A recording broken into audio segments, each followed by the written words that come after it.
Good morning प्यारे बच्चों। Math अड्डा 16 पे आप सभी बच्चों का स्वागत है। बच्चों, आज हम कक्षा 10 की प्रश्नावली 3.4 के दूसरे क्वेश्चन के कुछ पार्ट बच गए हैं, वो करेंगे। तो हमारी आज बच्चों 3.4 की प्रश्नावली पूरी हो जाएगी। तो सभी को बच्चों बोर्ड की तरफ ध्यान देना है, और जो न समझ में तो आप कमेंट के द्वारा हमें बता सकते हैं। तो बच्चों देखो, बोर्ड में पे क्वेश्चन लिखा है, इसको पढ़ना है। बिना 2,000 रुपये निकालने के लिए एक बैंक गई। उसने खचाची, खैर जाति मतलब कोई मैनेजर है या पैसे देने वाला ने 50 रुपए 100 रुपए के नोट देने के लिए कहा। मीना ने कुल 25 नोट प्राप्त किए। ज्ञात कीजिए कि उसने 50 रुपए और 100 रुपए के कितने नोट प्राप्त किए। कहने का मतलब यह है कि मीना बैंक के अंदर गई थी 2,000 रुपए निकालने के लिए। उसने 50 रुपए और 100 रुपए के नोट प्राप्त करने थे। उसने क्या किया कि जो बैंक में जो मैनेजर होता है या जो कैशियर होता है रुपया देने वाला, उनसे कहा कि उसे 50 रुपए 100 रुपए के नोट चाहिए।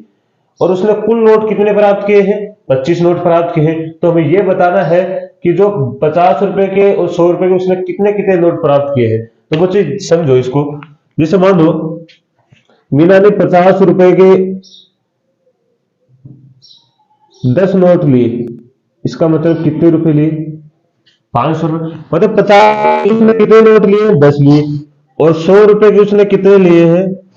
मान लेते हैं, यदि हम इसे कितने से करेंगे, मान लो इसको मान लेते एक ही नोट, दो नोट ले लिया, दो लगे तो ज्यादा हो जाएगा, एक नोट गया तो मान लेते 100,000 रुपए लिए। ठीक है। और यहां मान लेते हम कितने नोट लिए उसने?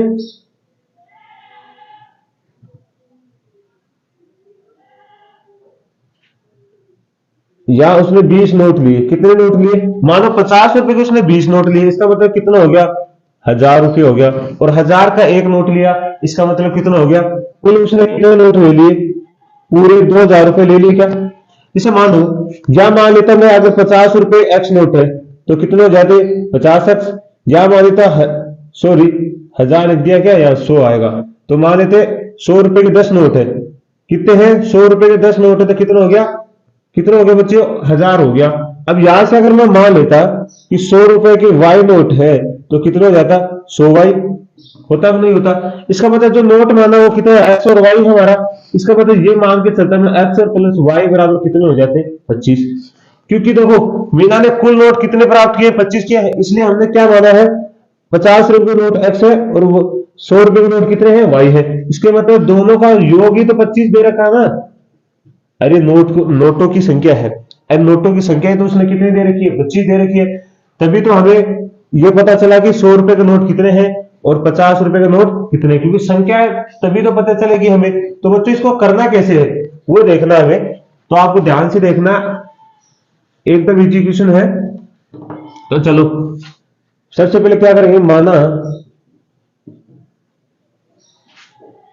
50 रुपए व 100 रुपए के नोटों की संख्या एक्स और वाई है। क्या माना? 50 रुपए 100 रुपए के नोटों की संख्या क्या है? एक्स और वाई है। तो फिर लिखेंगे प्रश्नानुसार।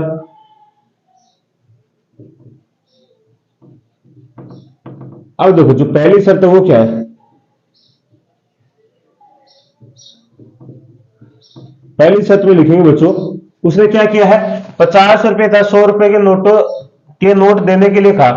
अगर 50 रुपए कितने नोट हमें ये पता चल जाए तो हम आसानी से बता सकते हैं उसने बैंक से 2,000 रुपए निकाले। मान लेते हैं हमने माना कि 50 रुपए के 100 नोट है, तो 50 रुपए के नोटों की संख्या कितनी होगी? 50 हुई कि नहीं हुई?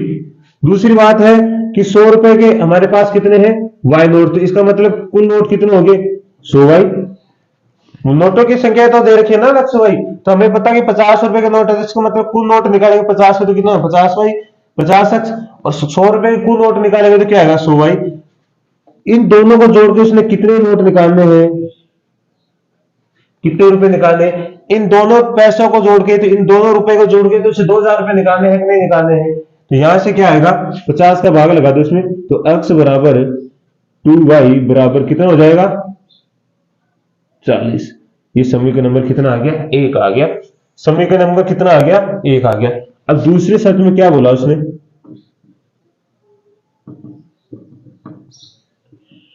तो बच्चों दूसरी शर्त में बोला है मीना ने कुल 25 नोट प्राप्त किए। कितने नोट प्राप्त किए हैं, 25 नोट प्राप्त किए, और हमारे पास नोटों की संख्या कितनी है, x और y। इन दोनों को मिला के तो उसने कितने नोट प्राप्त किए हैं, 25 नोट प्राप्त किए हैं। ये नोटों की संख्या है तो हमें मिल रही है 25, और हमारे पास नोटों की संख्या क्या है, x और y। इन दोनों को मिलाकर उसने कितने प्राप्त किए, 25। इसका मतलब ये समीकरण नंबर कितना हो गया, तो अब समीकरण आ गया। अब आसानी से हमें किस विधि से, विलोपन विधि से आसानी से हल कर सकते हैं। तो एक बार आप यहां तक स्क्रीनशॉट लेंगे इसका। तो चलो इसको अब क्या करते हैं, क्वेश्चन की आवश्यकता है नहीं, इसको मिटा देते हैं और इसको प्रतिस्थापन विधि से हल करते हैं।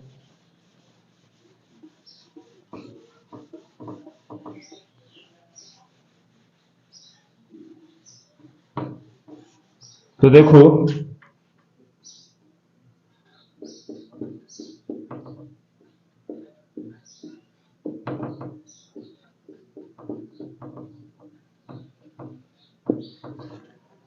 तो आप इसको हल कर देते हैं पर विलोपन विधि से, क्योंकि हमारे 4 की कौन सी विधि चल रही है, प्रतिस्थापन विधि या विलोपन विधि। तो हम क्या करना है, विलोपन विधि से,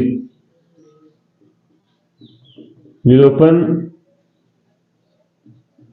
विधि से, या आप लगा दोगे तो और भी सही रहेगा।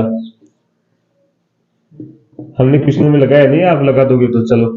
अब देखो हमने क्या बोला था, किसी भी एक चर को समान करना है। इसमें तो पहले से समान है, इसमें भी x है, इसमें भी x है। तो हम क्या करेंगे, समीकरण 1 से 1 में समीकरण 2 घटा देंगे। तो क्या करेंगे,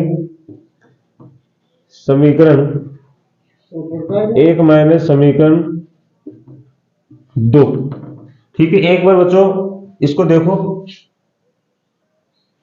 तो देखो बच्चों अब क्या करना है, समीकरण 1 को समीकरण 2 में, समीकरण 1 के अंदर समीकरण 2 को क्या करते हैं, घटा देते हैं। तो यहां से देखो x plus 2y minus x plus y बराबर 40 माइनस कितना हो गया, 25। ठीक है, तो यहां से क्या आएगा, x प्लस 2y माइनस का x माइनस का y बराबर कितना हो गया, यहाँ पे 15। देखो यहां से x से x कैंसिल हो गया, और यहां से 2y में से y गया तो कितना हो गया, y बराबर 15। इसका मतलब y का मान हमारे 15 आ गया। अब किसी भी समीकरण में आप रख दीजिए, आसानी से आ जाएगा। तो क्या करेंगे, y बराबर 15 समीकरण 2 में रखने पर क्या करेंगे बच्चों, समीकरण 2 में रखने, तो रखो समीकरण नंबर 2 ये है। तो यहां से आ गया x प्लस 15 बराबर 25। तो x बराबर आ गया 25 माइनस 15, तो आएगा x बराबर 10। अब हमारे पास x और y का मान आ गया, तो अब क्या लिखेंगे, 50 रुपए के नोटों की संख्या कितनी है बच्चों, 10, और 100, और क्या लिखना है, 100 रुपए के नोटों की संख्या कितनी है हमारे पास, 15। तो ऐसे हमारे क्या आ जाएंगे उत्तर। देखो निकालना चाहो तो कैसे हो जाएगा, हमारे पास 50 गुणा कितना है, 10 प्लस कितना, 100 गुणा 15। तो यहां से निकल के आता है 500 प्लस 1500। तो कुल कितना हो गया बच्चों, 2000 हो गया क्या। तो ये हमारे क्या निकल के आगे है, जितने रुपए इसको निकाले थे उतने का क्या आ गया है, हमारा उत्तर आ गया। तो कितने आए, 2000 रुपए। तो आपको बच्चों ऐसे समझ में आएगा। देखो सबसे बड़ी प्रॉब्लम तो है समीकरण बनाना। ये बनाने के बाद तो हम आसानी से किसी भी विधि से हल कर सकते हैं। तो हम एक बार आपको समीकरण बनाना सीख जाओगे ना, तो आपको अच्छे से समझ में आ जाए क्वेश्चन। और समीकरण बनाना आप आसानी से सीखोगे, क्लास में एक बार 2 बार आप रिवाइज करके देखोगे ना, तो आसानी से समझ में आ जाएगा कि समीकरण बनते कैसे हैं, और आपको अच्छे से समझ में आएगा। तो बच्चों आप एक बार इसका स्क्रीनशॉट ले लीजिए। तो चलो बच्चों अगला क्वेश्चन देखिए। अगला क्वेश्चन क्या लिखा हुआ है, किराए पर पुस्तक देने वाले किसी पुस्तकालय का प्रथम 3 दिनों का एक नियत किराया है, तथा उसके बाद प्रत्येक अतिरिक्त दिन का अलग किराया है उस तथा उसके बाद प्रत्येक अतिरिक्त दिन का अलग किराया है। सरिता ने 7 दिनों तक एक पुस्तक रखने के लिए 27 रुपए अदा किए, जबकि सुशी ने एक पुस्तक 5 दिनों तक रखने के 21 रुपए अदा किए। नियत किराया तथा प्रत्येक अतिरिक्त किराया ज्ञात करना है। जैसे क्वेश्चन को समझिए, जैसे आप बस में गए, किसमें गए? बस में। तो बस वाले ने बोला कि भैया 5 किलोमीटर का आपका फिक्स किराया है 10 रुपए। कितना रुपए है? 10 रुपए। फिक्स किराया हो गया कि 10 रुपए से ना तो एक ज्यादा लूंगा और ना एक कम लूंगा। फिर इसने बोला कि जो अतिरिक्त अतिरिक्त मतलब कि इस 5 किलोमीटर से अगर मैं 200 मीटर भी आगे जाता हूं, कितना? 100 मीटर या 200 मीटर भी आगे जाता हूं, तो उसका अलग किराया लगेगा। क्या लगेगा? अलग किराया। चाहे मैं 200 मीटर ही आगे क्यों ना जाऊं, आपको उसके अलग किराया देना होगा, अलग रुपए देना होगा। तो इसका मतलब जो क्या है, नियत किराया तो फिक्स कर दिया उसने 10 रुपए, लेकिन अतिरिक्त किराया क्या है वो तो फिक्स नहीं किया ना। कि अतिरिक्त किराया तो फिक्स नहीं है, आप जैसे आगे बढ़ोगे तो रुपए बढ़ेंगे, लेकिन नियत किराया तो फिक्स कर दिया ना कि 5 किलोमीटर का कितना है? 10 रुपए है। लेकिन जैसे भी आप आगे बढ़ते जाओगे वो रुपए क्या करेगा? अतिरिक्त बढ़ाते चले जाएगा। तो इस क्वेश्चन को कैसे करना है तो वो देखना हमें। तो चलो फिर देखो, हमें मानना है किराए पर पुस्तक देने वाले किसी पुस्तकालय का प्रथम 3 दिनों का एक नियत किराया है। तो क्या लिखेंगे? माना पुस्तक का प्रथम 3 दिनों का नियत किराया X रुपए तथा अतिरिक्त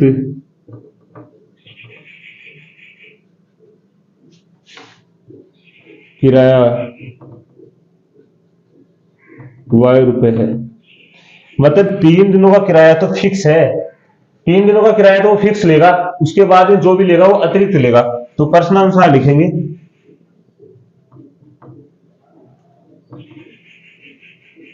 पहली शर्त।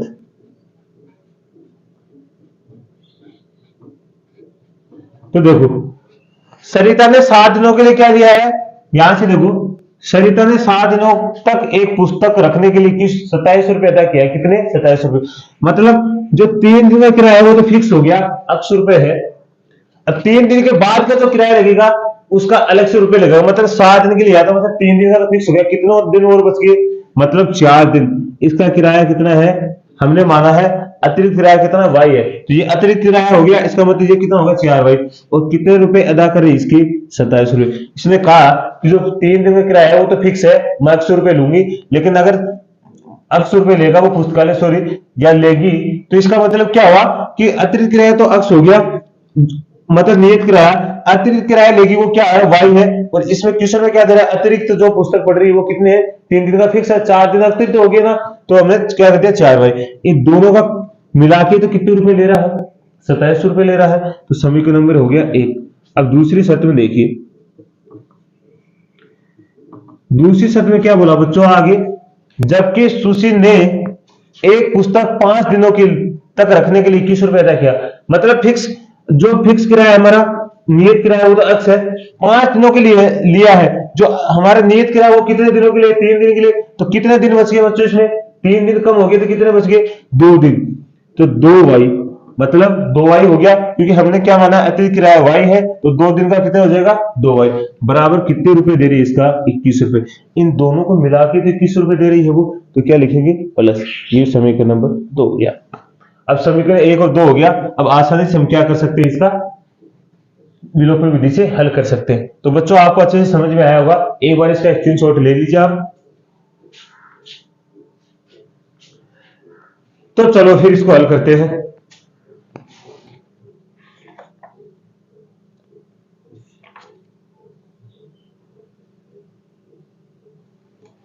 तो चलो, अब इस क्वेश्चन की आवश्यकता है नहीं हमें।